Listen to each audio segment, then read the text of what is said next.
Halo, perkenalkan, saya Reksania Villa Kurnia dari Pendidikan Ekonomi kelas 1B Universitas Pendidikan Indonesia. Sekarang saya akan menjelaskan tentang dinamika dan tantangan Pancasila sebagai dasar nilai dalam pengembangan ilmu untuk memenuhi tugas dari mata kuliah Pendidikan Pancasila oleh Pak Supriyono. Pertama, ada sumber historis. Sumber historis Pancasila sebagai dasar nilai pengembangan ilmu di Indonesia dapat ditelusuri pada awalnya dalam dokumen negara. Dokumen negara tersebut adalah pembukaan Undang-Undang Dasar tahun 1945 yang pada alinea keempatnya terdapat kalimat mencerdaskan kehidupan bangsa. Kalimat tersebut mengacu pada pengembangan iptek melalui pendidikan.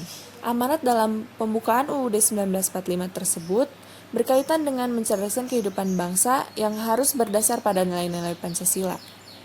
Di luar itu semua, sumber historis lainnya juga dapat ditelusuri dalam berbagai diskusi dan seminar di kalangan intelektual di Indonesia, salah satunya seperti di dalam perguruan tinggi.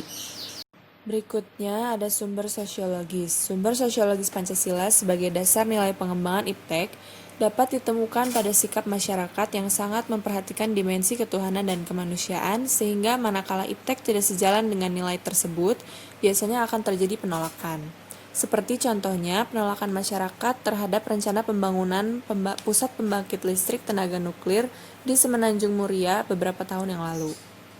Hal tersebut menunjukkan bahwa masyarakat peka terhadap isu-isu ketuhanan dan kemanusiaan yang ada di balik pembangunan pusat tenaga nuklir tersebut. Maksudnya, pembangunan fasilitas teknologi acap kali tidak melibatkan peran serta masyarakat sekitar.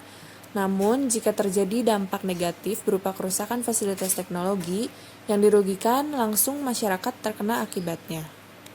Lalu berikutnya ada sumber politis. Sumber politis Pancasila sebagai dasar nilai pengembangan ilmu di Indonesia dapat dirunut ke dalam berbagai kebijakan yang dilakukan oleh para penyelenggara negara. Pancasila sebagai dasar nilai pengembangan ilmu pada zaman Orde Lama memang belum secara eksplisit dikemukakan, tetapi oleh Soekarno dikaitkan langsung dengan dimensi kemanusiaan dan hubungan antara ilmu dan amal. Demikian juga dengan zaman Orde Baru, meskipun Pancasila diterapkan sebagai satu-satunya asas organisasi politik dan kemasyarakatan, penegasan tentang Pancasila sebagai dasar nilai pengembangan ilmu di Indonesia masih belum diungkapkan secara tegas. Berbeda dengan era reformasi, Habibie dalam pidatonya menegaskan bahwa penjabaran Pancasila sebagai dasar nilai dalam berbagai kebijakan penyelenggaraan negara merupakan suatu upaya untuk mengaktualisasikan Pancasila ke dalam kehidupan. Selain itu, SBY yang pernah menjadi presiden di Indonesia pun sempat menegaskan dalam sambutan pada acara silaturahim dengan Akademi Ilmu Pengetahuan Indonesia dan Masyarakat Ilmiah pada 20 Januari 2010 di Serpong. Dari semua yang dibicarakan tadi dapat disimpulkan bahwa ada dinamika yang terjadi di dalamnya. Pancasila sebagai pengembangan ilmu belum benar-benar dibicarakan secara spesifik oleh para penyelenggara negara dari Orde Lama bahkan sampai sekarang. Karena biasanya mereka hanya menyinggung masalah pentingnya keterkaitan antara pengembangan ilmu dan dimensi kemanusiaan. Pembahasan ini baru mendapat perhatian yang lebih khusus dan eksplisit atau spesifik oleh kaum intelektual di beberapa perguruan tinggi, seperti khususnya di Universitas Gadjah Mada atau UGM.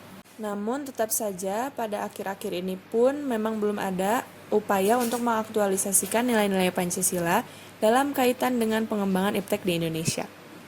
Terakhir, adanya tantangan seperti kapitalisme, globalisasi, konsumerisme, dan pragmatisme. Sekian dari saya, semoga bermanfaat.